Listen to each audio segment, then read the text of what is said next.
সেটা হচ্ছে একটা অশুভ শক্তি, যাকে শয়তান যাকে আমরা বলি, তার সাথে উনি ডিল করলেন। একটা এই বংশের কোনো মেয়ে যদি প্রেগনেন্ট হয় এবং তার যদি যমজ বাচ্চা হয়, বাচ্চার মধ্যে তোমাকে একটাকে নিতে হবে, তাকে তুমি শয়তানের সন্তান হিসেবে তুমি পৃথিবীতে আনবে। এটা মনে হচ্ছে ভেতর থেকে কেউ রক্ত টেনে নিচ্ছে। এটাও ডক্টর বলছে নর্মাল, হিমোগ্লোবিন এই সময় মেয়েদের ডাউন হয়ে যায়, বাট ফ্যাটে পেল হয়ে যায় না কেউ, অথচ ও কিন্তু সুস্থ রয়েছে। আমার লাইফে শোনা অন্যতম হন্টিং এক্সপিরিয়েন্স, একদম যাকে বলে পায়রাটার মাথাটাকে ছিঁড়ে ও পালক ছাড়িয়ে মাংস খাচ্ছিল। যে মেয়েটা 8 বছর অবধি কোনোদিনও মাছ মাংস ছোঁয়নি। ওর যে পিরিয়ড ব্লাডের সাথে ম্যাগাটস বেরিয়ে আসছে শরীর থেকে। কোন ম্যাগাটস? ইয়েস, মাটন খেয়েছি, মাছ খেয়েছি, ওসবে আর হচ্ছে না, আর মানুষ চাই। ওই ডিলে ছিল যে শয়তান সন্তান হিসেবে একজনকে পৃথিবীতে আনবে। কৌস্তবের আড্ডার আজকের যে এপিসোডটা, সেটা অন্যান্য দিনের এপিসোডের তুলনায় অনেকটাই আলাদা। আজকে এমন কিছু শুনতে চলেছেন যেটার ব্যাপারে হয়তো আপনারা ভাবতেও পারবেন না। হয়তো এর আগে কোনো পডকাস্টে এরকম বিষয় নিয়ে কথাবার্তাও বলা হয়নি। আমি আজকের এপিসোডের ব্যাপারে বিশেষ কোনো হিন্টস দেব না। আজকে আমাদের সাথে রয়েছেন বিদিশা নাথ ভৌমিক। আশা করছি আজকের এই এপিসোডটা আপনারা শুরু থেকে শেষ অবধি যখন শুনবেন বুঝতে পারবেন যে ঘটনাটা কতটা ডিপ। আপনারা যদি আমাদের সাথে এরকমই কোনো ঘটনা শেয়ার করতে চান, অথবা আমার থেকে কোনো স্পিরিচুয়াল হেল্প, অ্যাস্ট্রোলজিক্যাল প্রেডিকশন বা তন্ত্র রিলেটেড কোনো হেল্প চান, যোগাযোগ করুন আমাদের অফিসিয়াল হোয়াটসঅ্যাপ নাম্বারে, যেটি হচ্ছে 6290675195। তাহলে চলুন, আমি আর বেশি কথা বাড়াচ্ছি না, সরাসরি চলে যাচ্ছি কৌস্তবের আড্ডার মারাত্মক একটা হরর পডকাস্টে। হ্যালো বিদিশা, ওয়েলকাম টু কৌস্তবের আড্ডা। সবার আগে বলো, কেমন আছো? ভালো মন্দ মিশিয়ে চলছে। ওকে, আই থিঙ্ক 2022-এ তোমার সাথে একটা পুজো মণ্ডপে আমার দেখা হয়েছিল, অ্যান্ড তার আগেও তোমার অনেক লেখা নিয়ে আমি কাজ করেছিলাম, রিয়েল লাইফ হরর এক্সপিরিয়েন্স নিয়ে। যখন কিউরিওফাইট আমি নিজে ঘটনা পড়ে শোনাতাম, সেই সময় থেকে তোমার সাথে পরিচয়, সেই সময় থেকে তোমার সাথে যোগাযোগ। অ্যান্ড তোমার লেখালেখি কেমন চলছে? লেখালেখি চলছে, আমি একটু অন্য ধারার লেখা এখন ট্রাই করছি এবং চেষ্টা করছি যাতে নিজের লেখার মানটা রোজ রোজ আরেকটু বাড়ানো যায়। ওকে, ব্যাপার হচ্ছে যে লেখালেখির ব্যাপার তো ঠিকই আছে, বাট তার সাথে সাথে তোমার নিজস্ব লাইফে বলো বা তোমার সাথে কানেক্টেড কিছু মানুষের লাইফে এমন কিছু ঘটনা ঘটে গেছে যে ঘটনাগুলো সত্যি কথা বলতে আমি এর আগে লেজিট বলছি কোনো পডকাস্টে বা আমার নিজের কোনো পডকাস্টে এরকম ঘটনা আসেনি। কি ঘটেছিল বিদিশা? বর্ধমানের ঘটনা, আমি যদি খুব ভুল না করি, কি ঘটেছিল একদম শুরু থেকে আমি জানতে চাই। দেখো, প্রথমেই তোমাকে আমি একটা ছোট্ট জিনিস জিজ্ঞাসা করব, সেটা হচ্ছে তোমার কি সিয়ামিজ টুইন্স বা কনজয়েন্ট টুইন্স এটা নিয়ে কোনো আইডিয়া আছে? মানে কনজয়েন্ট টুইন্স মানে হচ্ছে মাতৃগর্ভে যখন দুটো মানে যমজ বাচ্চা একসাথে লেগেছে, অ্যাটাচড হয়েছে, তাদের শরীরটা জয়েন হয়ে থাকে। কারোর ব্রেন অ্যাটাচ থাকে, কারোর পেট, কারোর অন্য অনেক ভাইটাল অর্গান অ্যাটাচড হয়ে থাকে। আর সিয়ামিজ টুইন্স, কারণ এই সিয়ামে, যেটা এখন থাইল্যান্ড বলে, সেখানে ফার্স্ট মানে খুব ফেম পেয়েছিল দুজন ছেলে, তাদের শরীরটা ওরকম জয়েন্ট ছিল। তারপরে অনেক জায়গায় দেখেছি, আমাদের দেশে গঙ্গা যমুনা খুব ফেমাস যারা ওরকম কনজয়েন্ট টুইন্স। তো এটা তো আমরা জানি যে তারা জন্ম নিচ্ছে যখন তাদের শরীরটা জয়েন হয়ে আছে। আরেকটা জিনিস আছে, সেটা হচ্ছে যাকে মেডিকেলের ভাষায় বলে ফিটাস উইদিন ফিটু। তার মানে হচ্ছে মাতৃগর্ভে যখন বাচ্চা দুটো থাকে তখন তাদের শরীরটা তো জয়েন হয়ে আছে।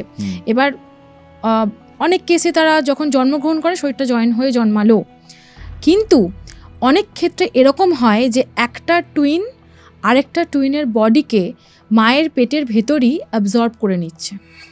আচ্ছা, মানে নিউট্রিশনাল এলিমেন্টগুলো নিয়ে নিচ্ছে। নিউট্রিশনাল এলিমেন্ট শুধু না, তার বডিটাকেই অ্যাবজর্ব করে নিচ্ছে, তাকে বাঁচতেই দিচ্ছে না। ওকে, অ্যাটাকিং একটা ব্যাপার, ঠিক আছে? ভাই বোন, বোন বোন, ভাই ভাই, তারা একটা টুইন আর একটা বাচ্চা আরেকটা বাচ্চার শরীরকে অ্যাবজর্ব করে নিচ্ছে, খেয়ে নিচ্ছে বলবো না, শরীরের ভিতরে অ্যাবজর্ব করে নেওয়া। হ্যাঁ, মানে ধরো আমার হাতের পাশে আরেকটা হাত আছে, আমি ধরে নাও সেই টুইনের মধ্যে একটা, তো আমি তাকে আস্তে আস্তে আস্তে আস্তে অ্যাবজর্ব করে নিচ্ছি। একটা সময়ের পর গিয়ে তার কোনো আর অস্তিত্ব থাকবে না, জাস্ট একটা মাস হয়ে থাকবে সে মায়ের শরীরের ভেতর। বাইরে যখন ডেলিভারি হয় তারপর? হ্যাঁ, এবার ওই ঘটনাতে আমি আসছি। বাইরে যখন ডেলিভারি হয় তখন ব্যাপারটা অন্যরকম হয়। তো বর্ধমানে যে ঘটনাটা ঘটেছিল সেটা আমার বন্ধুর দিদি, এবং দিদির মুখ থেকেই আমার শোনা পুরো ব্যাপারটা। তো ফার্স্টে তো আমার মনে হয়েছিল যে শুনে যে এটা তো মেডিকেল ব্যাপার, এরকম হতেই পারে। দিদি তখন বলেছে যে পুরো ঘটনাটা তুই শোন যে কি হয়েছে। তো ঘটনাটা ব্যাক করে হচ্ছে ও একটা জমিদার বাড়ির মেয়ে, এবং অনেকটা পেছন দিকে আমাদের যেতে হবে, ওর অনেকগুলো আগের অনেক পূর্বপুরুষ জেনারেশন আগে একজন জমিদার তখন ছিলেন, যখন জমিদার রাজত্ব চলছে, ঠিক আছে, ব্রিটিশদের সময় বলা যায়। তো অনেকদিন বাচ্চা কাচ্চা হচ্ছে না, তার জমিদারের যে বউ ছিল, যে গিন্নিমা, তার বাচ্চা কাচ্চা হচ্ছে না। তো যা হয়, অনেক চেষ্টা চরিত্র করে শেষে গিয়ে উনি প্রেগনেন্ট হলেন। প্রেগনেন্ট হওয়ার পরে এবার এখন যেমন জানা যায় না, খুব স্ট্রিক্ট যে ছেলে আছে না মেয়ে আছে, সেই সময় টুকটাক করে হোক বা কোনো রকম তন্ত্রমন্ত্র করে হোক, চালাচালি যেটাকে বলে কড়ি চালাচালি এটসেট্রা এটসেট্রা, এইসব করে হোক একটা গণনা করা, মানে তখন করা হয়েছে যে ওনার যেটা মানে যে আছে বা যারা আছে তার ছেলে না মেয়ে, বিকজ এতদিন বাদে যেহেতু বাচ্চা আসছে ছেলে হতে হবে, এরকম একটা ব্যাপার আসছে।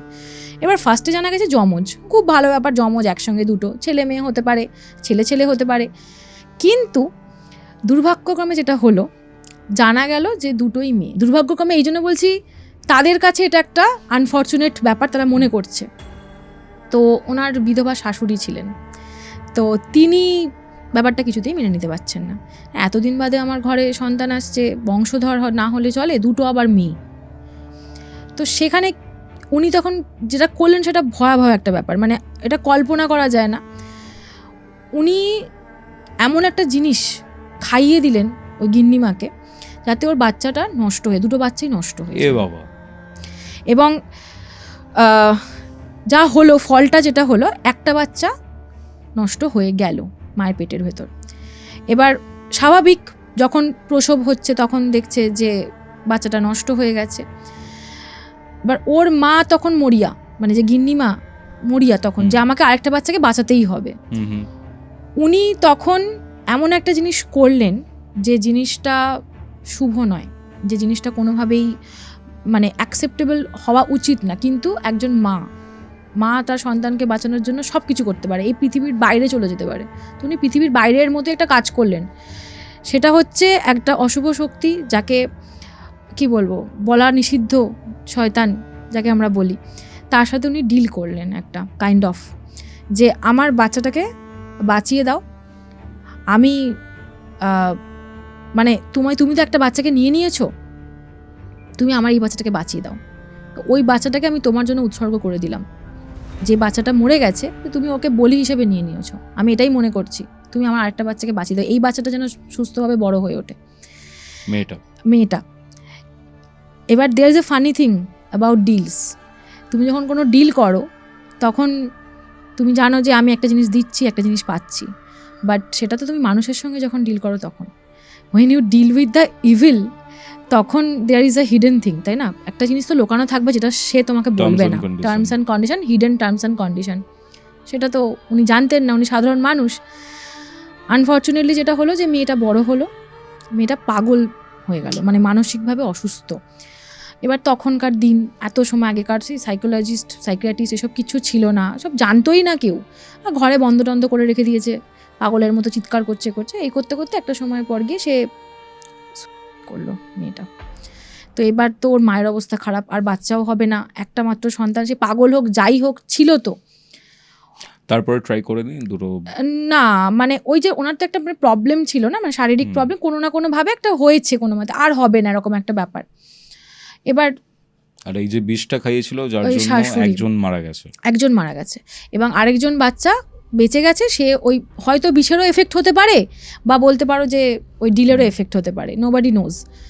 তারপর মেয়েটা যখন বড় হয়ে পড়লো, ওর মা তখন পাগল হয়ে গেছে পুরো, মানে একদম জাস্ট শেষ সীমায় পৌঁছে গেছে। ও তখন আবার সামান করলো শয়তানকে, আবার সামান করলো, আবার ডিল করলো। এবারের ডিলটা মারাত্মক। এবারের ডিলে হচ্ছে আমার আর কিছু চাই না, তুমি আমাকে নিয়ে নাও, আমার আত্মাটাকে তুমি নিয়ে নাও, আমি শুধু একটা অভিশাপ চাই তোমার কাছ থেকে এই বংশটার জন্য। সেটা কি, কোনোদিনও এই বংশের কোনো মেয়ে যদি প্রেগনেন্ট হয় এবং তার যদি যমজ বাচ্চা হয়, বাচ্চার মধ্যে তোমাকে একটাকে নিতে হবে নিজের সন্তান হিসেবে, যে তুমি তাকে তুমি শয়তানের সন্তান হিসেবে তুমি পৃথিবীতে আনবে।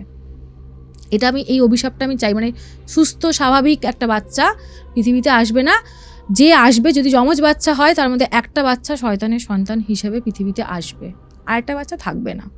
এই অভিশাপটা মারা যাবে। এইটা আমি তোমার কাছ থেকে অভিশাপ চেয়ে নিচ্ছি, এটা যেন হয় যখনই হোক, আজ থেকে 100 বছর বাদে হোক, 150 বছর বাদে হোক, যখনই হোক, এই বংশে যদি কোনো মেয়ের যমজ বাচ্চা হয় তার সাথে যেন এটা হয়। এইটা হচ্ছে দিদির পেছনের ব্যাকগ্রাউন্ড স্টোরি। দিদি এসব কিছু জানতো না, স্বাভাবিক, না জানারই কথা, বহু বছর আগেকার ঘটনা।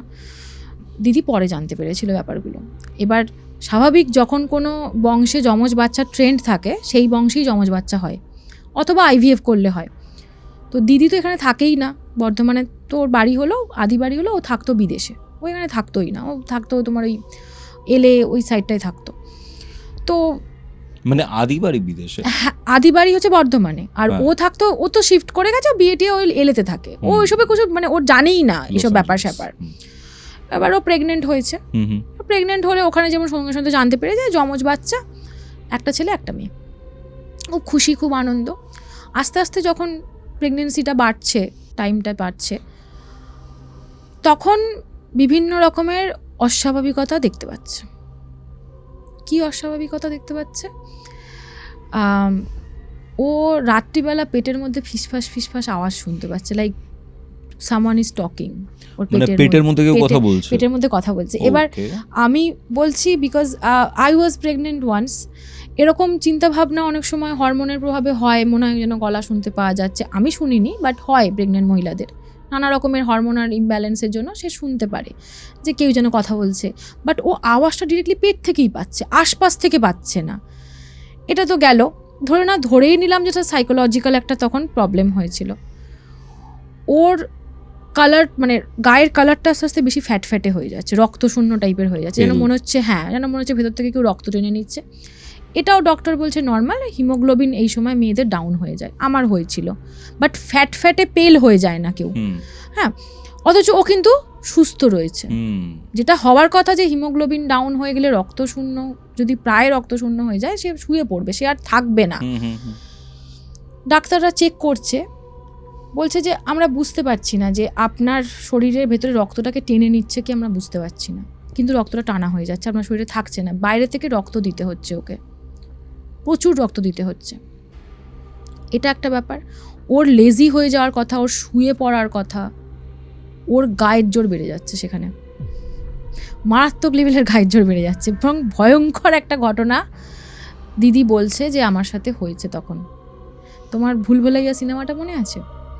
সেখানে একটা সিন ছিল, বিদ্যা বালান খাট তুলে দেবে, সেখানে তো একটা মানে দেখেছিল যে ওর সাইকিয়াট্রিক প্রবলেম হয়েছিল। দিদি, তুমি তো জানো যে বিদেশে তো নিজেকেই সমস্ত কিছু করতে হয়, ঘর দর পরিষ্কার। এবার ও ভ্যাকুয়াম ক্লিন দিয়ে ঘরটা এরকম দাঁড়িয়ে দাঁড়িয়ে ধরো পরিষ্কার করছে, আর ওর হাজব্যান্ড তখন বাড়ি ছিল না, উনি পরিষ্কার টরিষ্কার করে ডাইনিং, যে ড্রয়িং এরিয়াটা যেখানে সোফা টোফাগুলো থাকে, সেখানে এসছে। ওর হাজব্যান্ড সেই সময়ই ঘরে ঢুকেছে আর বলছে, এই কী করছো? এই আমি একটু পরিষ্কার করছি এখানে। তখন বলছে, এই তোমার সাথে কথা ছিল, ডাক্তারের কাছে যেতে হবে, তোমার আবার চেক আপ করতে হবে। হ্যাঁ বলো, কবে যাব না যাব। বলতে বলতে খুব ক্যাজুয়ালি এক হাতে ভ্যাকুয়াম ক্লিনার, আরেক হাতে ও সোফাটাকে এরকম করে তুলে দিয়ে নিচটা পরিষ্কার করছে। ও কিন্তু ক্যাজুয়ালি কথা বলতে বলতে করছে। ওর হাজব্যান্ড বলছে, আরে আরে তুমি কী করছো এটা, তোমার মানে তুমি তুলছো কী করে, এটা কী করছো তোমার এই অবস্থা? বলছে কই বলে, তারপর যখন ও নিজে দেখছে যে আমি এরকম একটা, ও তখন ধরম করে জিনিসটা ফেলে দিয়েছে, মানে সেন্সে ফিরে এসছে, মানে ওর পুরো আনকনসিয়াসলি জিনিসটা হয়েছে যে ওর গায়ে এত জোর কোথা থেকে এলো, যেখানে ওর হিমোগ্লোবিন কমে যাচ্ছে, ওর রক্ত হয়ে যাচ্ছে। এবার ব্যাপারটা হচ্ছে যে এই ঘটনাগুলো ঘটছে, আর রাত্রিবেলা ফিসফাস আওয়াজ শুনতে পাচ্ছে। এবারও আস্তে আস্তে যত প্রেগনেন্সি টার্মটা বাড়ছে, তত আওয়াজগুলো আরও স্পষ্ট হচ্ছে। একটা আওয়াজ শুনছে যে আমাকে বাঁচাও, সেভ মি, আমাকে বাঁচাও। আর বাচ্চাদের তো তখনও ওই গলার আওয়াজটা তো বোঝা যায় না কে বলছে, ঠিক আছে, ছেলেটা বলছে না মেয়েটা বলছে, তো কথা বলারই তো কথা না। আর তুমি বাচ্চারা জন্মালেও বহুদিন অবধি তুমি দেখবে বাচ্চাদের, ছেলেদের গলা মেয়েদের গলা আলাদা করা যায় না, তো পেটের ভেতর তো সেটা স্বাভাবিক হবেই না। ও শুনতে পাচ্ছে একটা বাচ্চা বলছে আমাকে বাঁচাও, আর একটা বাচ্চা বলছে আমাকে বেরোতে হবে, আমাকে বেরোতে দাও। তখন মানে টার্মের 5 months, কি বেরোবে, কে বেরোবে? এবার এসব কথা তো বিদেশে বসে তো কাউকে বিশ্বাস করাতে পারছে না, ওর হাজব্যান্ডও তো বিশ্বাস করছে না, ওর হাজব্যান্ডেরও শরীর খারাপ হয়ে যাচ্ছে, ওর হাজব্যান্ডেরও দেখাচ্ছে প্রচণ্ডভাবে নেগেটিভ একটা এনার্জি ফিল করছে, মানে ড্রেনড হয়ে যাচ্ছে, প্রচণ্ড ক্লান্ত হয়ে যাচ্ছে। এবার যেটা হচ্ছে যে ওকে ডক্টরের কাছে নিয়ে গেছে।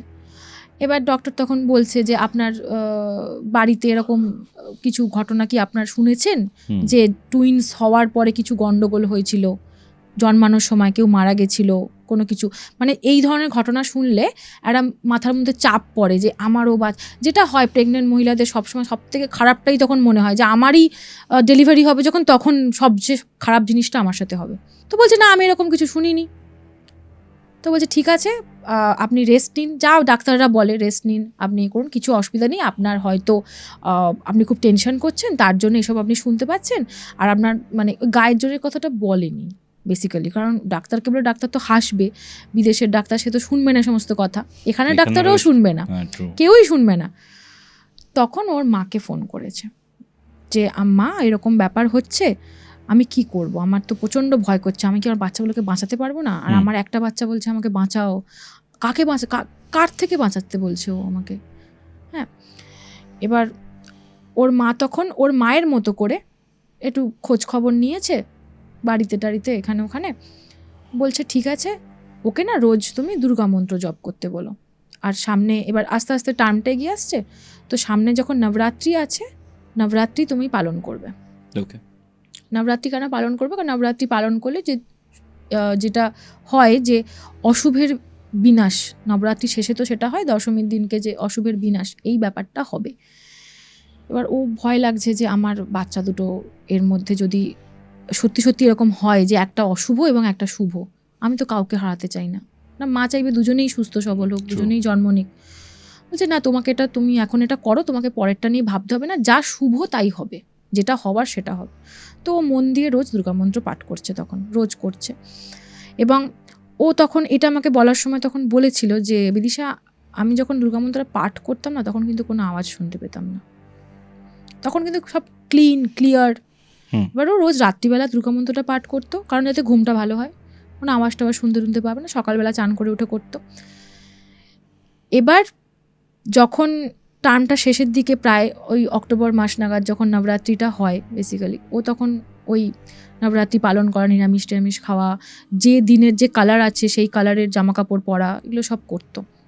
দশমীর দিনকে ওর প্রচণ্ড পেটে ব্যথা। এবার পেটে ব্যথা লেবার পেন হওয়ার কথা না, তখনও লেবার পেন হয়েছে। লেবার পেনও যে হচ্ছে তা কিন্তু না, লেবার পেন হলে অ্যাকচুয়ালি কন্ট্রাকশন হয়, সেগুলো হচ্ছে না, ওর পেটে প্রচণ্ড ব্যথা করছে, মানে লাইক পেটের মধ্যে প্রচণ্ড কিছু মুভ হচ্ছে ভীষণ, মানে একটা যেন ভেতরে যেন পুরো একটা মানে মারপিট লেগে গেছে এরকম মনে হচ্ছে, ও বুঝতে পারছে। এবং ওর যেটা হয় লাস্টের দিকে যখন টার্ম চলে আসে তখন বাচ্চার হাত পাগুলো বোঝা যায়, বাচ্চা এরকম পেটের মধ্যে ঠেলা মারে, মানে দুমদাম লাথি মারে, প্রচণ্ড লাথি মারে, এবার ওগুলো নর্মাল।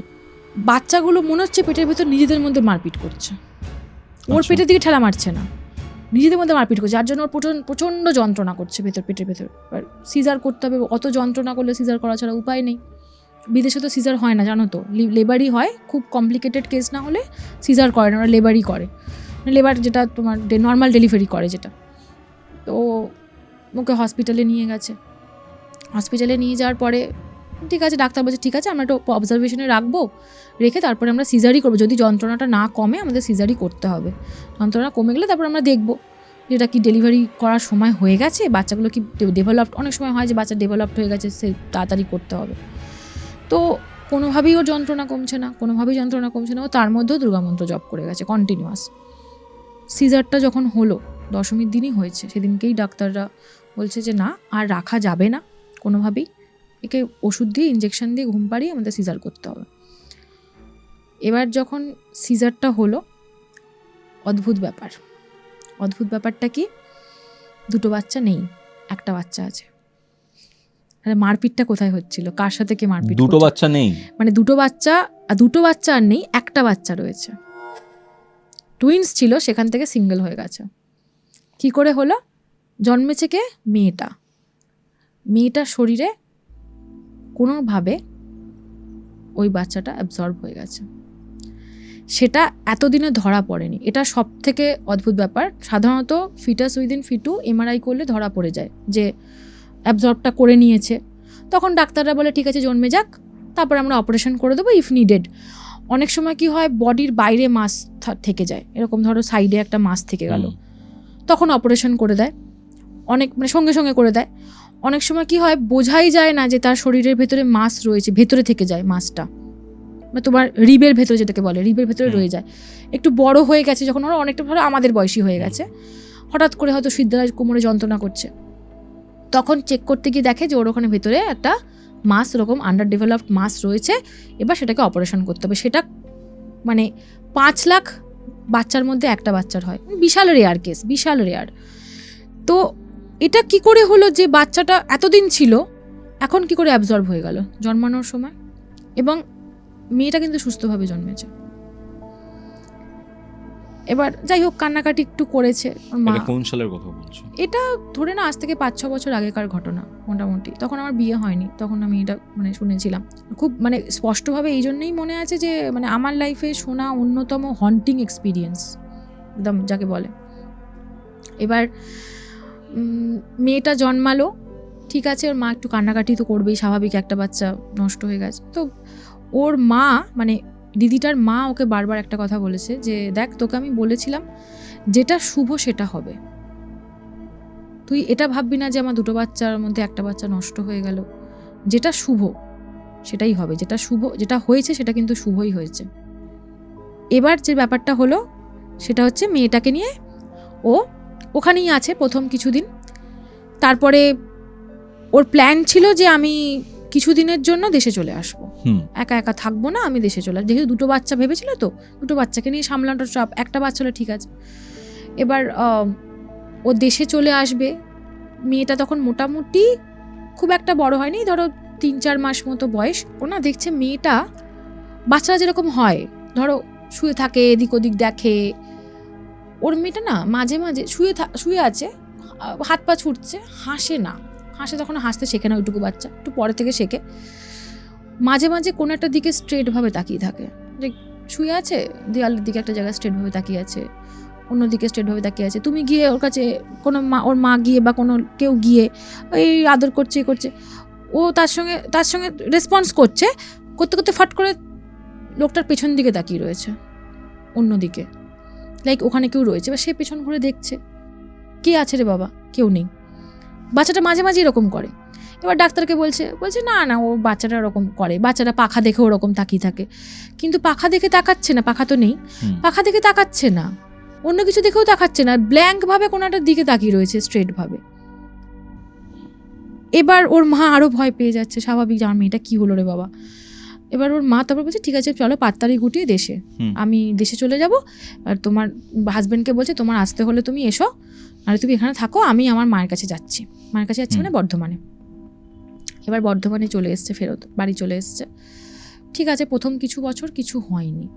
যখন বাচ্চাটা হাঁটতে শিখছে, 1 বছর, 1.5 বছর, 2 বছর, বাচ্চাটা চারপাশে ঘুরে বেড়াবে, হাসবে, খেলবে, দ্যাট ইজ নর্মাল। বাচ্চাটা এক জায়গায় চুপ করে বসে থাকে, মাঝে মাঝে বসে থেকে, যখন কেউ থাকে তখন করে না, যখন কেউ থাকে না তখন চুপচাপ ফিসফিস করে কথা বলে, কেউ নেই কিন্তু ঘরে। বয়স কত বাচ্চার?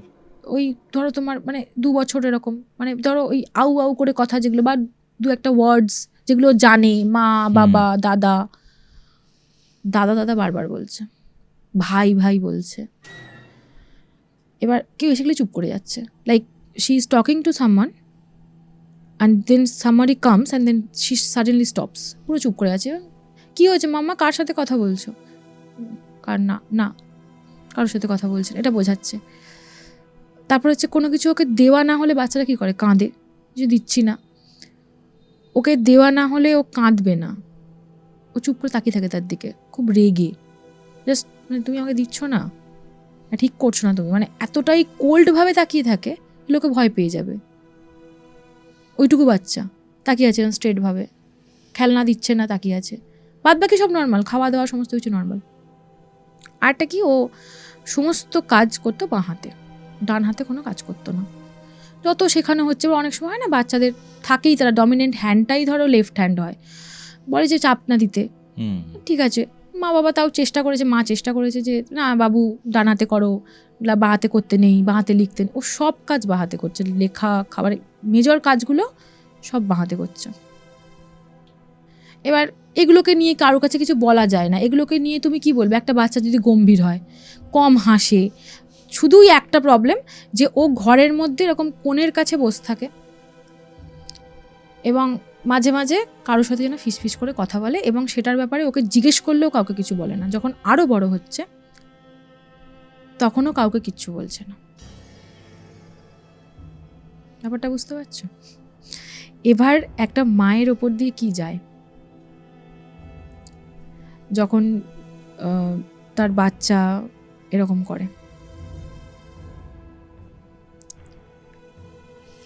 মানে পুরো হয়ে যাওয়ার কথা, মানে তার প্রত্যেকটা দিন হচ্ছে খুব ইয়েতে কাটছে আর কি, মানে আমার বাচ্চাটা স্বাভাবিক হবে কি হবে না। এবার গ্রামে গেছে তো, এবার তো ঘটনা শুনতে পাচ্ছে এপাশ ওপাশ থেকে, যে ঘটনাগুলোর কথা ও জানতো না। ইউএসএতে তখন ওর হাজব্যান্ড ছিল, হাজব্যান্ড তখনও আসেনি।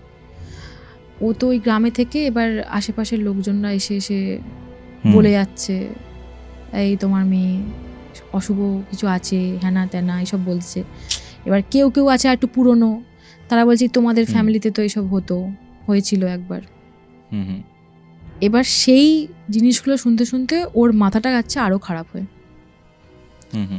একদিকে একা রয়েছে মা বাবার সাথে ওই জমিদার বাড়িতে, লোকজন খুব কম, জ্ঞাতি গোষ্ঠীর লোকেরা ভর্তি, তারা এসে সব বলে যাচ্ছে। মেয়েটা কি বাড়ির বৌমা না বাড়ির মেয়ে? বাড়ির মেয়ে। আচ্ছা, বাড়ির মেয়ে। তো এইরকম ব্যাপারে আস্তে আস্তে মেয়েটা এবার বড় হয়ে উঠছে। বড় হতে তো অনেক দিন হয়ে গেছে, এবার হাজব্যান্ডও চলে এসছে, তারপরে মোটামুটি ব্যবস্থা করে এখানে চলে এসছে। ও বলেছে না আমি আর যাবো না, বিদেশে যাবো না, ওর তো ভালো লাগছে না, মানে একলা এখানে থেকে যদি ও সাইকোলজিক্যালি এরকম ডিস্টার্বড হয়ে থাকে দিদিটা, ওর তো ওখানে গিয়ে একলা থেকে তো আরও পাগল হয়ে যাবে ওই মেয়েকে নিয়ে। আর যে ব্যাপারটা এখানে স্বাভাবিক, তবু মানে ধরো একটা কাছাকাছি লোকজন বা একটা কিছু নিজের লোকজন আছে, বিদেশে গিয়ে স্কুলে ভর্তি করবে, সেখানে যদি মেয়ে এরকম অস্বাভাবিক আচরণ করে, তখন তো এটা হয়ে যাবে যে তোমাদের পেরেন্টিংয়ে প্রবলেম। ওদের তো ওখানে ভীষণভাবে চেক করে না, বাবা মা ফস্টার কেয়ারে নিয়ে নেবে, এই সমস্ত ভয়েতে যে বাচ্চার সঙ্গে নিশ্চয়ই তোমরা এমন কিছু করছো যাতে বাচ্চার সাইকোলজিক্যাল প্রবলেম হচ্ছে, তোমাদের সঙ্গে থাকবে না বাচ্চা। মারাত্মক ব্যাপার। চলে এসছে, ওর তো সিটিজেনশিপ তখন হয়নি, ও চলে এসছে। এবার ওর বর তখন ব্যাপারটা কী হচ্ছে, ওর বর চাকরি বাকরি করছে এখানে, তারও সবসময় যে গ্রামে বসে থাকা তো সম্ভব না। এবার 5-6 বছর আগে যখন আমি শুনেছি, তখন তো ওয়ার্ক ফ্রম হোমটা চালুই হয়নি। ওয়ার্ক ফ্রম হোমের কনসেপ্টটা শুরু হলো কোভিড থেকে। তোর বর নেই, মাঝে মাঝে যাতায়াত করে, বর্ধমান টাউন থেকে যাতায়াত করছে। এবার যখন মেয়েটার বয়স মোটামুটি ওই 8-9, ওই সময় মেয়েদের মেনস্ট্রুয়াল সাইকেল শুরু হয় না, মোটামুটি 9-10 হলে শুরু হয়, অনেকের খুব এক্সেপশনাল আগে শুরু হয়ে যায়, 8 ওরকম বয়স, ওরকম, হ্যাঁ 7-8 এরকম, ওই সময় শুরু, টু আর্লি। হ্যাঁ, টু আর্লি। এবার ব্যাপারটা হচ্ছে যে মেয়েটা ওই রকমভাবেই বড় হচ্ছে, আর ওনা মাছ মাংস খেত না, মাছ মাংস একদম খেত না, পুরো নিরামিষাশী। কেন, কেউ ছোটোবেলা থেকে অভ্যেস করেছে, ও মাছ মাংস খাবেই না। এবার ওর যখন ওই রকম 7-8 বছর বয়স, একটা দিনের কথা পার্টিকুলারলি দিদি আমাকে বলেছে, আমি জানি না এটা তোমার কীরকম লাগবে শুনে, এরপরে যে কথাগুলো বলবো সেগুলো খুব গ্রাফিক টাইপের ব্যাপার, মানে একটু গা ঘিন করবে শুনে। মেয়েটার যেদিনকে মানে প্রথম মেনস্ট্রুয়াল সাইকেলটা শুরু হলো, তখন ওর বয়স এরকম 7 থেকে 8-এর মধ্যে। তো অ্যাবনর্মাল ব্যাপার, তাও ঠিক আছে, হয়ে গেছে, এরকম একটা ব্যাপার। বিকেল থেকে ওকে আর খুঁজে পাওয়া যাচ্ছে না, বাড়িতে আশেপাশে কোথাও নেই। আর বিশাল বড় জমিদার বাড়ি তো, কোথায় ঢুকে বসে আছে, বাগান পুকুর হ্যানা ত্যানা, চারদিকে খোঁজ খবর চলছে। ওর মা ঠিক বুঝতে পেরেছে যে কোথাও এমন একটা জায়গায় থাকবে যেখানে ও নির্জনে থাকতে পারবে। এবার খুঁজতে তখন সন্ধে হয়ে গেছে, প্রায় সন্ধে, মানে যখন বাড়িতে সন্ধে দেওয়া হয় ঠিক সেই সময়টা, গোধূলি যে টাইমটাকে বলে। গেছে ছাদেতে, ওর মা ছাদে গিয়ে দেখছে ওদের ছাদে না প্রচুর পায়রা আসতো, যেরকম হয় জমিদার বাড়িতে, পায়রা প্রচুর আসতো। ওর মেয়ে পায়রাগুলো নিয়ে খেলতো, নর্মাল বাচ্চারা যেরকম পায়রা নিয়ে খেলে। এবার ওর মা গিয়ে দেখছে ছাদের একটা রকম কোণ মতো রয়েছে, সেখানে পায়রাগুলো আসে, দানা ফানা খায়, মেয়েটা ওখানে খেলা করে। সন্ধে হয়ে এসছে, চারপাশটা অন্ধকার প্রায়। এপাশ ওপাশ থেকে না মানে আবার একটা দুটো করে লাইট জ্বলে উঠছে, ঠিক এরকম একটা পরিবেশ। ওর মা ছাদে গিয়ে দেখছে ওই কোণটায় পিছন ঘুরে বসে আছে, কিছু একটা করছে, সেটা ওর মা বুঝতে পারছে না, খচখচ খচখচ করে আওয়াজ হচ্ছে। এবার ওর মা ডাকছে, মেয়েটার নাম হচ্ছে ঝিমলি, ডাকনাম। ঝিমলি, কিরে চল নিচে চল, তোকে সবাই খুঁজছে তো, তুই এখন এখানে বসে আছিস কেন সন্ধেবেলা? কোনো সাড়া নেই।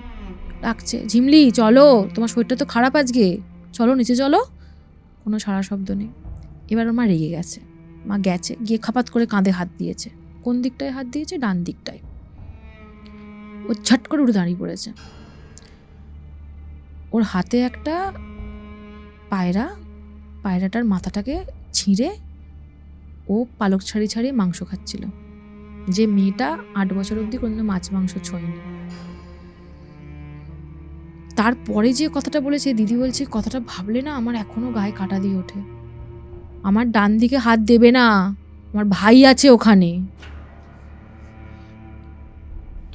ওকে ওকে ওকে ওকে বলছে কোথায় ভাই আছে? আমার ডান দিকে হাত দেবে না, ওখানে ভাই আছে। তারপরে বলছে ঠিক আছে। ওর মা তখন একটু মানে যে আমাকে এখন তো ওকে নিয়ে যেতে হবে, পায়রা ফায়রা সব কিছু ছাড়িয়ে ফাড়িয়ে, হাত পাত রক্ত লেগে গেছে, মুখে রক্ত লেগে গেছে, কাঁচা মাংস যাচ্ছে তাই ব্যাপার। এবার ওকে তখন কোনো মতে আচ্ছা ঠিক আছে বাবু চল বলে ডান হাতের বদলে বাঁ হাতটাকে ধরে নিচে নিয়ে আসছে। সেই সময় বাড়িতে সন্ধে দেওয়া হয়েছে, শাঁখের আওয়াজ। ও হাতটাকে ছাড়িয়ে নিয়ে কানে চাপা ফাপা দিয়ে মাটিতে বসে পড়েছে, কোনোভাবেই ও আওয়াজটা শুনতে চাইছে না কিছুতেই। এবার ওর মা তারপরে ওকে টানছে, চল চল নিচে চল নিচে চল। এটা আমার হাত, বোনের নয়। ওর গলা থেকে তখন একটা মিক্সড ভয়েস বেরোচ্ছে, ছেলে এবং মেয়ের মিক্সড ভয়েস। এটা আমার হাত, বোনের নয়। ওকে। যা হোক করে ওকে বুঝিয়ে বাজিয়ে নিচে নিয়ে এসে পরিষ্কার করিয়ে দিয়েছে। শাঁখের আওয়াজটা শুনেও পাগলের মতো করছে, ধরে দরজা ফরজা বন্ধ করে আটকে রেখেছে। এবার ওর মা মানে দিদিটার মা এবারে পুরো ঘটনাটা ওকে বলেছে, ওই পেছনে গিন্নিমার যে পুরো হিস্ট্রিটা পুরো বলেছে। ব্যাস, ওর তো গেছে মাথা খারাপ হয়ে, তাহলে আমার মেয়েটাও পাগল হয়ে গেছে, ওখানেও একটা বাচ্চা মরে গিয়েছিল, এখানে আমার বাচ্চাটা মরে গেছে, আর যেটা আছে সে পাগল হয়ে যাবে, পাগল হয়ে গিয়ে সেও ওরকম একটা কিছু করবে, আমি কি করব আমি জানি না। এবার মেয়েটাকে সেদিনকার মতো তো শান্ত করেছে, সন্ধে টন্ধে দেওয়া হয়ে গেছে, শান্ত করেছে। ধূপের গন্ধ সহ্য করতে পারে না মেয়েটা, কাঁসর ঘন্টার আওয়াজ সহ্য করতে পারে না, জলের মধ্যে মুখ চুবিয়ে বসে থাকে, কানের মধ্যে বালিশ চেপে বসে থাকে, কিছুতেই। সেই দিনকার পর থেকে, যেদিন থেকে ওর মেনস্ট্রুয়াল সাইকেলটা শুরু হলো, মাছ মাংস খাওয়া শুরু করে দিয়েছে। কাঁচা মাংসটা খাচ্ছে না, মাছ মাংস খাচ্ছে। আর ওর ডান দিকে হাত দেওয়া যাবে না, ডান দিকে কেউ ধরতে পারবে না ওকে, ডান হাত, ডান বডি পোর্শন। এবার কি করবে, যা হয় স্বাভাবিক মানুষ তখন ডাক্তার দেখায়, ডাক্তার দেখিয়েছে, ডাক্তার তখন বলেছে সাইকিয়াট্রিস্ট, ওর শরীরে কোনো প্রবলেম নেই। সাইকিয়াট্রিস্টের কাছে নিয়ে গেছে। সাইকিয়াট্রিস্ট তখন অবভিয়াসলি হিস্ট্রি তো জানতে চাইবেই।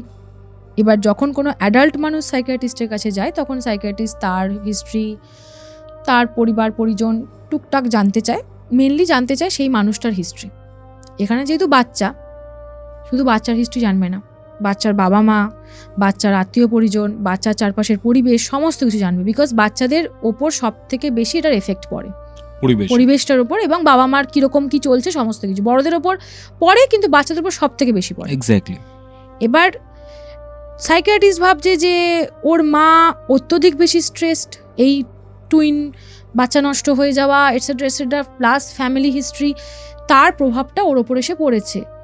এবং হয়তো ওকে এমন কিছু ওর মা বলতে পারে, বা আশেপাশের লোকজনরা কখন কে এসে বলে দিয়েছে যে তুই তোর ভাইকে খেয়ে নিয়েছিস, তোর ভাইকে তুই মেরে ফেলেছিস, বাচ্চাটা অশুভ, তো এমনিতেই তোর মাকে এসে বলতোই। এবার ওকেও হয়তো বলছে, সেখান থেকে ওর প্রচণ্ড বেশি একটা সাইকোলজিক্যাল ট্রমা হয়েছে অ্যাকর্ডিং টু দ্য সাইকিয়াট্রিস্ট। যে ওর সাইকোলজিক্যাল ট্রমা হয়েছে যে ওর ভাইকে মেরে ফেলেছে, ওর ভাইকে খেয়ে ফেলেছে, বা ওর ভাইকে অ্যাবজর্ব করে নিয়েছে, তাই ও ভাইকে প্রোটেক্ট করছে, ওর ভাইকে নিজের মধ্যে রাখছে, নিজের মধ্যে রেখে প্রোটেক্ট করছে। এবং ও যে যে জিনিসগুলো করতো না সেগুলো করছে টু নারিশ হার ব্রাদার। মাছ মাংস খাওয়াটা হচ্ছে তার ফার্স্ট স্টেপ, বিকজ এটা মনে করা হয় যে মাছ মাংস খেলে তার শরীরের বল বাড়বে। ওর এটা মনে হচ্ছে যে আমি মাছ মাংস খাই না, আমার ভাই তো খেতেই পারে, আমার ভাইয়ের জন্য আমি খাচ্ছি। কতটা লেভেলের জটিল ব্যাপারটা মাথার মধ্যে ঢুকে গেছে ভাবতে পারছো? এবং বলছি যে তাহলে এখন কেন হলো, আগে কেন শুরু হয়নি? ওর মায়ের ফার্স্ট কোয়েশ্চেন ছিল। বলছে দেখুন, মেনস্ট্রুয়াল সাইকেল শুরু হওয়া মানে একটা মেয়ের শরীরে প্রচুর হরমোনাল তখন আপ ডাউন হয়, তো তার যে চেঞ্জেসগুলো আগে হয়নি, ধরে নিন এটা পুশ, মেনস্ট্রুয়াল সাইকেল ওয়াজ আ পুশ, যে পুশটা পেতে ওর এই যে এতটা চেঞ্জ এটা শুরু হয়েছে, প্লাস এই ট্রমাগুলো। এবার স্বাভাবিক মানুষ ভাববে ঠিক আছে, মানে স্বাভাবিকভাবে প্রথমে এটাই ভাববে যে হ্যাঁ ঠিক আছে, তারপরে যে ঘটনাটা ঘটেছে সেখানে তো কোনো সায়েন্টিফিক এক্সপ্লেনেশনই নেই যে ঘটনাটা তারপর ঘটেছে। সাইকিয়াট্রিস্ট তখন কিছু বলতে পারছে না যেটা কেন হলো, কি হচ্ছে। আগেই বলে দিচ্ছি, গা ঘিনঘিন করবে। ওর যে পিরিয়ড ব্লাডের সাথে ম্যাগটস বেরিয়ে আসছে শরীর থেকে। কোন ম্যাগটস? ইয়েস। কেন ম্যাগটস বেরোচ্ছে? কোন ম্যাগটসগুলো? তুমি কোনো বডি যখন পচে যায় তখন যে সাদা সাদা যে ম্যাগটসগুলো হয়, ছোট ছোট কেঁচোর মতো, ছোট ছোট একদম পুচকে পুচকে, ওই maggots. It's like something is rotting inside her, a dead body or anything, I don't know, a mass. ওর কিন্তু শরীর কিছু খারাপ করছে না, শরীর থেকে ম্যাগটস বেরিয়ে আসছে, মানে মেনস্ট্রুয়াল ব্লাডের সাথে ম্যাগটস বেরিয়ে আসছে। মারাত্মক ব্যাপার এটা। মানে ডাক্তারের কাছে ছুটেছে, তখন একদম কলকাতায় চলে এসছে। ডাক্তার দেখে টেকে বলছে যে ওর শরীরে খুব একটা বাজে মানে ইনফেকশন হয়েছিল, তার জন্য হয়েছে। But that is not possible যে একটা মেয়ের শরীরে ওই ম্যাগটসটা তৈরি হবে, যে ম্যাগটসটা বডি পচে গেলে বা বডি পড়ে থাকলে, মৃতদেহ পড়ে থাকলে সেখানে তৈরি হয়। আমাদের শরীরে ওয়ার্ম তৈরি হতেই পারে, ভেতরে ওয়ার্ম তৈরি হয়, যেটা কৃমি বলি আমরা, যেটা বাচ্চাদের হয়, সেটা ডিফারেন্ট। এটা তো ম্যাগটস তৈরি হচ্ছে শরীরে, এবং এইভাবে কি করে বেরিয়ে আসতে পারে? তো ওকে অবজারভেশনে রেখেছে, হসপিটালে বললো না হসপিটালে ভর্তি করতে হবে, হসপিটালে থাকুক। এবার মজার ব্যাপার হচ্ছে যে হসপিটালটায় ভর্তি করেছে সেটা একটা খ্রিশ্চান হসপিটাল। ওকে। সেখানে কোনো ঠাকুরের মূর্তি নেই, সেখানে কোনো ঘন্টা ফন্টা বাজানো হয় না, কোনো ধূপ টুপ দেওয়া হয় না, কিছু দেওয়া হয় না। ওর কোনো প্রবলেম নেই, দিব্যি আছে, সুস্থ হয়েও গেল, ঠিক আছে, সুস্থ হয়ে গেছে। এবং তখন ওর ওখানে থাকাকালীন এমআরআই করেছিল। তো এমআরআই করে তখন দেখতে পাচ্ছে যে ওর শরীরের ভেতরে, রিবের ভেতরে একটা মাস রয়েছে। সেই মাসটা আন্ডার ডেভেলপড, তার ব্রেন নেই, তার হাত পা নেই। এগুলো কেন বলছি, এগুলো মাথায় রাখো, যে হাত পা নেই বলছি, ব্রেন নেই বলছি, চোখ কান নাক মুখ কিছু নেই, জাস্ট মাস, শুধু একটা লিম্বের মতো, মানে একটা জাস্ট যেরকম থাকে বডির পার্ট যেরকম থাকে ওরকম তৈরি হয়ে রয়েছে শরীরের ভেতর। এবার ওকে নিয়ে চলে এসছে বাড়িতে, ঠিক আছে। ওই ঘটনাটা ঘটলো, তার পরের মাস থেকে ওই ব্যাপারটা আর হচ্ছে না, যে ওই ম্যাগটস বেরোনো বা সামথিং বন্ধ হয়ে গেছে। এটা একবারই হয়েছে। তোর মা ভাবলো যাক আমার মেয়েটা তো সুস্থ হয়ে গেছে, যে মাছ মাংস যা পারিস তুই খা, যার সাথে পারিস কথা বল, এমনিতে কিন্তু সুস্থ রয়েছে, কিন্তু পাগলের কোনো লক্ষণ ওর মধ্যে নেই। সাইকিয়াট্রিস্টের কাছে নিয়মিত যাচ্ছে, সাইকিয়াট্রিস্ট ওর কাউন্সিলিং করছে, ওকে বোঝাচ্ছে যে না, you are not responsible for your brother's death, পাশের লোকেরা যা পারে বলুক, ওকে বোঝাচ্ছে। দিদিকেও কাউন্সিলিং করেছে, দিদিও তখন নিজের কাউন্সিলিং করেছে। এই জন্যেই করেছে যাতে দিদির কোনো রকম নেগেটিভ কথাবার্তা বা দিদির যে টেনশন স্ট্রেস যেন বাচ্চাটার উপর এসে না পড়ে। সব রকমভাবে চেষ্টা করছে দুজনে মিলে, যাতে বাবা মা, মানে দিদিটার বাবা মা, দিদি চেষ্টা করছে যাতে বাচ্চাটাকে সুস্থভাবে বড় করা যায়। এবার এইটা হলো আস্তে আস্তে ওর সেকেন্ড যে টিনেজার, মানে একটা তো ফার্স্ট 13 বছর যেটা একটা ফার্স্ট টিন যেটাকে বলে, তারপরে যেটা 19 যে লাস্ট যেটা যাচ্ছে, ঠিক আছে, ওইখানে তখনও যায়নি, মোটামুটি 16-17 বছর এরকম হয়ে গেছে। তখন ওর আবার ওই সাইকোলজিক্যাল প্রবলেমটা আরম্ভ হয়েছে। আবার ওর মানে যে সময়টা অ্যাকচুয়ালি প্রচুর টালমাটা, আমেরিকা থেকে তার যখন চলে এসছে, তো এখানে চলে এসছে, তখন যাতায়াত করে এরকমভাবে। ও দিদি এখান থেকে যাবে না, ও জমিদার বাড়ি থেকে দিদি যাবে না, দিদি এখানেই থাকবে। ওর একটা পণ যে আমি আমার মেয়েকে এখানেই রাখবো, আমার মায়ের কথা শুনে আমার বাচ্চাটাকে তো আমি সুস্থভাবে জন্ম দিতে পেরেছি, একটা বাচ্চা তোমার সুস্থভাবে জন্ম হয়েছে, আমি এখানেই থাকবো। আর মানে তুমি ঘটনাটা শুনেছো হচ্ছে, আমি একটু টাইম লাইনটা হ্যাঁ, ফিক্স হ্যাঁ, করছি, হ্যাঁ, ঠিক হ্যাঁ। আছে? ঘটনাটা শুনেছো তোমার বিয়ের আগে? বিয়ের আগে মোটামুটি ওই 2017-18 ওরকম সময় নাগাদ। ওরকম সময় শুনেছো? তখন বাচ্চাটা অলরেডি বড় হয়ে গেছে? হ্যাঁ, তখন বাচ্চাটা বড় হয়ে গেছে। এবার বাচ্চাটা তারপরে মোটামুটি 16-17 ওরকম বয়সটা তখন আছে আর কি, যে সময়টা হার্ট ব্রেক হয়, প্রেম হয়, বিচ্ছেদ হয়, মানুষের জীবনে অনেক টালমাটাল যায়। তুমি দেখো, ওর যখন ফার্স্ট টালমাটালটা এলো তখন ওর বয়স কত? যখন ওর 7-8 বছর বয়স, মেনস্ট্রুয়াল সাইকেলটা আরম্ভ হলো, ঠিক তখন। একটা বড় চেঞ্জ, একটা মেয়ের লাইফে একটা বড় চেঞ্জ, তাকে অনেক কিছু ধাতস্থ হতে হয়, বুঝতে হয়, যে বয়সেই হোক। ওর তো সেটা খুব অল্প বয়সে হয়েছে, যার জন্য ওর মাথার উপর চাপটা আরও বেশি পড়েছে। এরপরে এলো হচ্ছে যখন 16-17 বছর বয়সে ওর প্রেম হলো, প্রেম হয়ে যা হয়, বিচ্ছেদ হলো। বিচ্ছেদটা কেন হলো? আশেপাশের লোকজনের বক্তব্য, মন্তব্য, মেয়েটা পাগল বা ওর শরীরে কিছু অশুভ আছে। এইটা ওর পক্ষে মেনে নেওয়াটা ইটস লাইক টু মাচ, মেনে নিতে পারছে না। তখন গিয়ে ওর যে এতদিনকার একটা এফেক্ট শরীরের ওপর, সব কিছু ঠিকঠাক হয়ে গেছিলো, আবার শুরু হলো। আবার ওটা হচ্ছে যে ও শাঁখের আওয়াজ শুনতে পাচ্ছে না, ধূপের গন্ধ সহ্য করতে পারছে না, আবার ও ডান দিকে হাত দিতে দিচ্ছে না, যা যা হচ্ছিলো সব রিপিট হচ্ছে।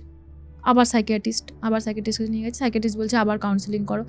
কিন্তু দিদির মনে হচ্ছে কোথাও না কোথাও গিয়ে আমার সারাটা জীবন কি আমার মেয়ের এই হবে? এরপরে আমার মেয়ের বড় হবে, চাকরি করবে, বিয়ে করবে, বাচ্চা কাচ্চা হবে, লাইফে তো প্রবলেম ফেস তো এরকম আসতেই থাকবে, যেখানে গিয়ে বড় ধাক্কা খাবে কোথাও না কোথাও গিয়ে। তখন কি আবার শুরু হবে? আমি কি সারা জীবন বেঁচে থাকবো? প্লাস এই সময় যেটা শুরু হলো, ওর শরীরে যন্ত্রণা, ডান দিকটায় খুব যন্ত্রণা করছে, মানে এই সাইডটাতে প্রচণ্ড যন্ত্রণা করছে। এবার যখন ওই এমআরআই করে মাসটা দেখতে পেয়েছিল, তখন ডক্টর জিজ্ঞাসা করেছিলেন যে আপনি বলুন তাহলে, আমি এখনও অবধি ওর কোনো বিপদ হচ্ছে না ব্যাপারটাতে, যদি ভবিষ্যতে গিয়ে বিপদ হয় তখন আমরা এটাকে অপারেট করব, আপনি বলুন আমরা এখন অপারেট করে দেবো। দিদি বলছে না, এমনিতেই তো আমার মেয়েটা অনেক ট্রমার মধ্যে দিয়ে যাচ্ছে, আবার একটা এইটুকু বয়সে অপারেশন করব, এইটুকু 7-8 বছর বাচ্চার একটা অপারেশন হবে, তো আরও ট্রমার মধ্যে থাকবে, হসপিটালে একা একা থাকতে হবে। মানে যখন আগের কথাটা বলছি, যখন ওর মেনস্ট্রুয়াল সাইকেলে হচ্ছে হসপিটালে ভর্তি হয়েছিল, তখন তো এমআরআই করে দেখেছিল মাসটা আছে। তখন ডক্টররা বলেছিল যে মাসটা এখন তোকে কোনো এফেক্ট করছে না, তাহলে অপারেট আপনি করতেও পারেন, নাও করতে পারেন, ভবিষ্যতে গিয়ে যদি কোনো সময় প্রবলেম হয় আমরা অপারেট করব। তখন দিদি বলছে না, এখন এইটুকুর বাচ্চার অপারেশন করার দরকার নেই, যখন কোনো প্রবলেম হচ্ছে না পরে দেখা যাবে, এখন এত ট্রমার মধ্যে দিয়ে যাচ্ছে, আবার হসপিটালে ওকে 10 দিন বসে থাকতে হবে একা একা। ঠিক আছে, এবার 16-17 বছর বয়সে যখন এসে তখন প্রবলেম হচ্ছে। এটা হয় ফিটাস উইদিন ফিটু থাকলে, এটা হয় যে তোমার শরীরের ভেতরে মাসটা কোনো না কোনো সময় গিয়ে, আরও একটু বড় বয়সে হয়, কোনো না কোনো সময় গিয়ে ব্যথা করে, প্রচণ্ড প্রবলেম হয়, তখন এমআরআই করতে গিয়ে ধরা পড়ে, স্ক্যান করে ধরা পড়ে যে মাস আছে, তখন ডক্টররা বলেন অপারেশন করতে হবে। যেহেতু এটা খুব রেয়ার একটা ব্যাপার, প্রচণ্ড রেয়ার একটা অপারেশন, এবং এটার রিস্কও আছে খুব, দিদি তাই জন্য চাইনি ছোটো বয়সে অপারেশনটা হোক। এবার এখন তো করতে হবে, 16-17 বছর হয়ে গেছে, এখন ওর প্রবলেম হচ্ছে, যন্ত্রণা করছে মাঝে মাঝেই। এবার দিদির বক্তব্য হচ্ছে আমি ওকে হসপিটালে নিয়ে যাব কী করে, ও তো রাজিই হবে না। কেন রাজি হবে না? ভাই আছে না ডান দিকে, তো ঢুকবেই না অপারেশন থিয়েটার, ওকে তো অপারেশন হসপিটালে নিয়ে যেতে হবে, ওকে তো বাড়ি থেকে চ্যাংদোলা করে অজ্ঞান করে নিয়ে যাওয়া যাবে না। এবার ও না কথাবার্তা কমিয়ে দিয়েছে খুব, মানে আগের মতো হয়ে যাচ্ছে, ফিস করে কথাবার্তা কমিয়ে দিয়েছে। তো এবার সাইকিয়াট্রিস্টের সাথে আলোচনা করছে যে কীভাবে ওকে হসপিটালে কনভিন্স করে নিয়ে যাওয়া যায়। কি মারাত্মক একটা অবস্থা, মানে ওকে অপারেশন করতেই হবে, ওদিকে হসপিটালে নিয়ে যেতে পারছে না, মানে তুলতেই পারছে না কথাটা ওর সামনে, ও তো ভায়োলেন্ট হয়ে যাবে আর কি। তো দিদি তখন বুদ্ধি বার করেছে যে ঠিক আছে চলো কি করা যায়, যে যেমন তাকে সেরকমভাবেই শায়েস্তা করতে হবে। ওকে গিয়ে বলছে বল তোর কী চাই, তো কী চাস বল।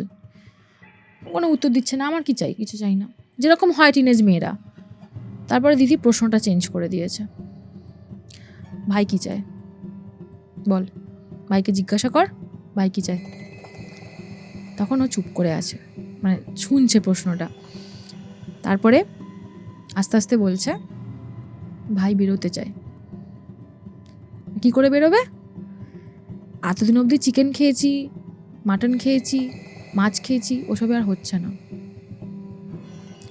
আর মানুষ চাই। ভাইয়ের একটা মানুষ চাই। কি করে সম্ভব এটা? আমি তোকে কি করে মানুষ এনে দেবো? বলছে ভাইকে তো তুমি তখন তো মন্ত্রমন্ত্র পড়েছো, ও তখন জন্মায়নি। ও বলছে তুমি তখন মন্ত্রমন্ত্র পড়েছিলে তো আমি যখন পেটে ছিলাম, দুর্গা মন্ত্র পড়ে তো তুমি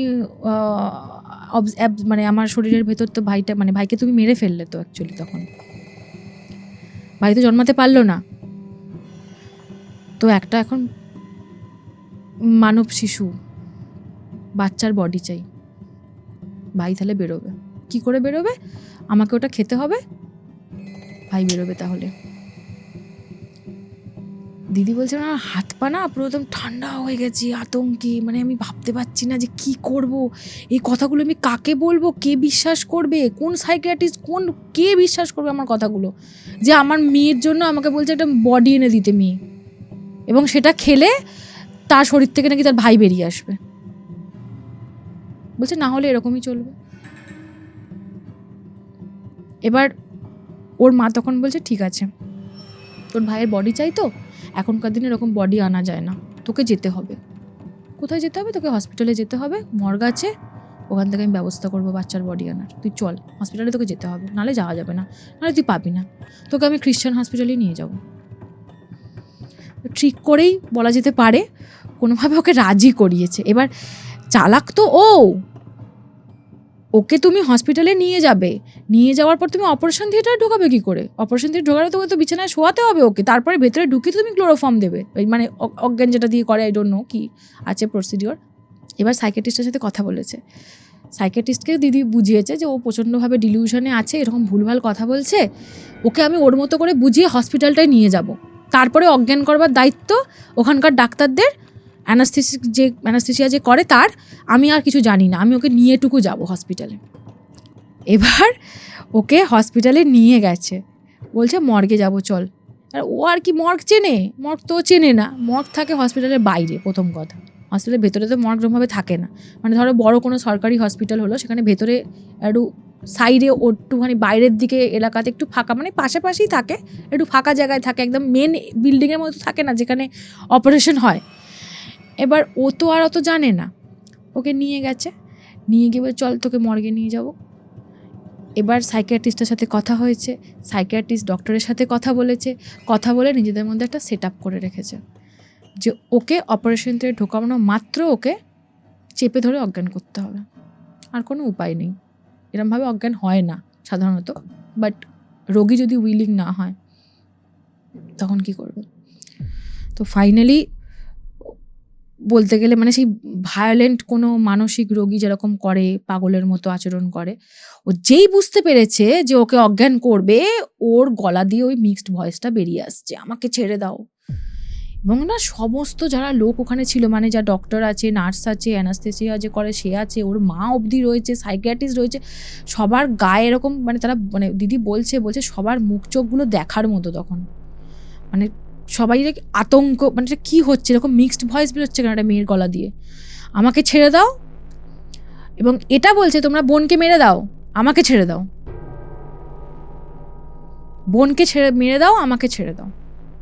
মানে ও ভেতরে যেটা আছে ওর, সে চাইছে না যে ওর বোন বেঁচে থাকুক, সে চাইছে শুধু আমিই বাঁচবো। এবং ও বুঝতে পারছে যে এখানে এসে গেছে মানে আমাকে চিরতরের মতো শেষ করে দেওয়ার প্ল্যান হচ্ছে। এবার ওকে কোনোভাবে অজ্ঞান করেছে, করে এবারে সার্জারিটা হবে। সেই সময় দিদির কাছে ফোন এসছে একটা, ফোনটা করেছে দিদির মা, বলছে এনে কথা বলা একজনের সাথে। কার সাথে কথা বলাচ্ছে? ওদের বংশের যে পুরোহিত পরপর চলে আসে যেরকম, সেই পুরোহিত ছিল ওই গিন্নিমার সময় পুরোহিতের বংশধর, এইভাবে টানা চলে আসছে।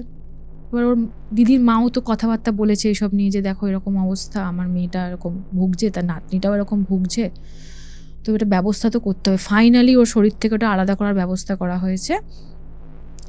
আমরা জানি না যে এরপর কি হবে, আমার নাতনিটা কি আদৌ বাঁচবে, যাকে বের করে আনছি বা যে জিনিসটাকে বের করে আনছি সেটা কি পৃথিবীতে আনার উচিত হবে আমাদের? আর যদি না আনি তো আমার নাতনিটাকে তো মেরে ফেলবে একদিন। কী করব, কোন দিকে যাব?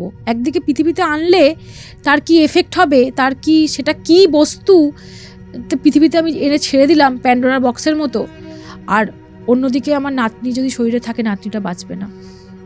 হুম। তখন পুরোহিতটা দিদিকে বলেছে, আপনাকে যে কথাগুলো আমি এখন বলবো, সেই কথাগুলো যেন আপনার বাইরে কারোর কাছে না যায়, আপনার হাজব্যান্ড শুধু জানবে।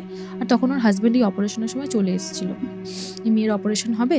বলছে আপনার হাজব্যান্ড জানবে, আপনি জানবেন, আর আপনার মা জানতে পারছে, এর বাইরে তৃতীয় ব্যক্তি যেন জানতে না পারে যে আমি যে কথাগুলো আপনাকে বলছি সেটা আপনাকে করতে হবে। কি করতে হবে? আপনাকে নাটক করতে হবে। নাটকটা কি? আপনি ইমোশনাল একটা কান্নাকাটি নাটক করবেন যে আপনার নষ্ট হয়ে যাওয়া সন্তানের তো শরীর ওটা আপনাকে যেন দিয়ে দেওয়া হয়, ফরমালিনে চুবিয়ে, বা যে লিকুইড ওরা ইউজ করে বডি পার্ট মেনলি ওরা ফেলে দেয় অ্যাকচুয়ালি, যেন আপনাকে দিয়ে দেওয়া হয়। কেন? কারণ এটা হিন্দু মতে তার একটা কবর দেওয়া, মানে বাচ্চাদের তো কবর দিয়ে দেয় ছোট বাচ্চা হলে, ওরা একটা মানে একটা ক্লোজার, আমার একটা ক্লোজার, আমার বাচ্চাটা নষ্ট হয়ে গেছিলো, তাকে আমি একটা ইমোশনাল দিক থেকে আপনি এটা করবেন, আপনাকে ওটাকে নিয়ে আসতে হবে বাড়িতে। বলছে কেন? বলছে যে আপনার বংশে যে গিন্নিমা ডিলটা করেছিলেন, ওই ডিলে ছিল যে শয়তান সন্তান হিসেবে একজনকে পৃথিবীতে আনবে, আপনার মাধ্যমে হোক কি যার মাধ্যমে হোক, যে প্রেগনেন্ট হবে এবং যার টুইন্স হবে। আপনি দুর্গামন্ত্র জপ করেছেন, আপনি তখন নবরাত্রি পালন করেছেন নিষ্ঠা ভরে, আপনি সেই বিপদটা কাটিয়ে উঠেছেন। কিন্তু শয়তানও এত কম শক্তিশালী নয় যে আপনাকে ছেড়ে দেবে। হয় আপনার মেয়ে ওই পরিণত হবে শয়তানের সন্তানে, আর না হলে যেটাকে বার করে আনছেন ওটা যে কি হবে আমরা কিছু জানি না। ওটা যে আদতে ওটা মানে শুধু একটা মাস হিসেবে থাকবে নাকি ওটা কিছু অন্য কিছুতে পরিণত হবে আমরা জানি না। তো ব্যবস্থা তো একটা করতে হবে।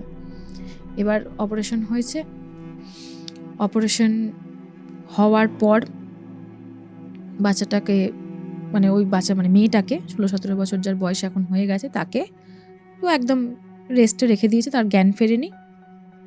ওর বাবা মা তখন খুব রিস্ক নিয়ে ওই এটাকে নিয়ে মানে ডাক্তারদের কনভিন্স করেছে, নিয়ে চলে এসছে বাড়িতে। এরপর যে জিনিসটা হয়েছে সেটা কিন্তু মানে প্রচণ্ড মানে কি বলবো, যাকে বলে ভয়ঙ্কর একটা ব্যাপার। মানে বাড়িতে আসা মাত্র যে জিনিসটা হয়েছে, যেই ওই বাড়িটাতে পা রাখলো না, ওরা তো ওই একটা মানে ইয়ে করে একটা মানে কন্টেনার মতো দিয়েছে, ওখান থেকে নিয়ে এসছে।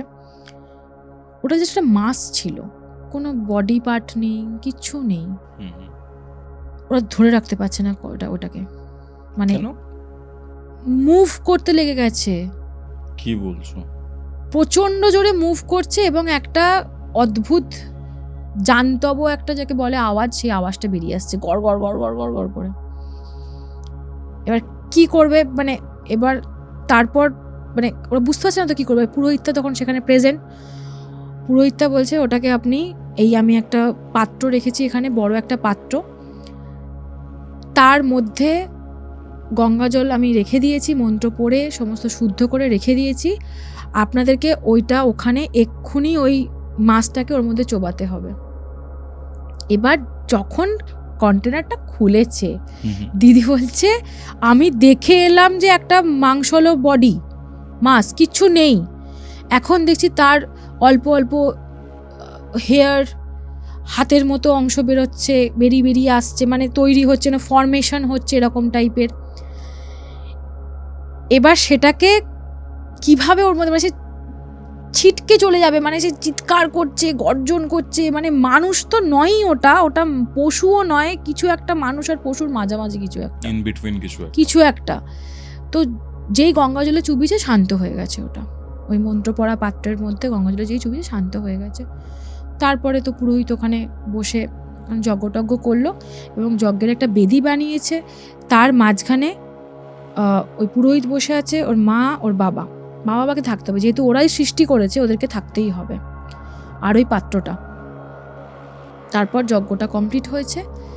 সে দিদি বলছে কী যে যজ্ঞ হয়েছে, আমি তো পুরো মানে ওখানে 2 ঘন্টা ধরে বসে আছি, মানে আমি না ঘোরের মধ্যে চলে গেছি, মানে আমার কিছু আর মনেও নেই, কিছু নেই। ওই যজ্ঞের আগুনেই আলটিমেটলি বাচ্চাটাকে মানে ওই বডি যাই বলো, বাচ্চা বডি পোড়ানো হলো, এবং পোড়ানো হওয়ার পরে সৎকার টৎকার সমস্ত কিছু, সাধ্য শান্তি সমস্ত কিছু হলো। হওয়ার পরে মেয়েটা তখনও হসপিটালে। তারপর মেয়েটাকে যখন ছাড়লো, আলটিমেটলি মেয়েটাকে বাড়িতে নিয়ে এসছে। মেয়েটা তারপর থেকে সুস্থ স্বাভাবিকভাবেই বড় হয়ে উঠেছে। এবং মেয়েটার নামটা তোমাকে আমি বলছি এবার। মেয়েটার নাম হচ্ছে আরজা, দেবী দুর্গার 108টা নামের মধ্যে একটা নাম। এটা ওকে বলেছিল, তুমি ওকে দেবী দুর্গার 108টা নামের মধ্যে যে কোনো একটা নাম রাখবে ওর। মেয়েটার নাম আরজা, ডাক নাম ঝিমলি। খুব উইয়ার্ড ঘটনা ছিল, প্রচন্ড উইয়ার্ড অ্যান্ড টেরিফিক ঘটনা। টেরিফিক মানে দেবী দুর্গা না থাকলে বোধহয় মেয়েটাকে কেউ বাঁচাতে পারতো না। এবং মেয়েটার মধ্যে হয়তো মানে এটা বলে না যে আমাদের সব সময় একটা শুভ অশুভের লড়াই চলছে, তো সব সময় অশুভ যে সে সব সময় ঢোকার চেষ্টা করবে। সব জায়গাতে, সমাজ হোক, দেশ হোক, সব জায়গায় অশুভ ঢোকার চেষ্টা করবে। ইউ হ্যাভ টু ফাইট, সেটা যেভাবে হোক। এবং তুমি যদি ফাইট করো, ঈশ্বর তোমার সাথে থাকবেন। তুমি যদি ফাইট না করে ছেড়ে দাও, তাহলে অশুভ সব চলে আসবে। দিদি ফাইট করেছিল, দিদি চেষ্টা করে গেছে প্রথম থেকে শেষ অবধি, হাল ছাড়েনি। একটা মা হিসেবে সন্তানকে বাঁচানোর জন্য যা যা করতে হয় করেছে। এমনকি সন্তানকে মিথ্যে কথা বলে ট্রিকও করেছে যাতে ওকে বাঁচানো যায়। এবং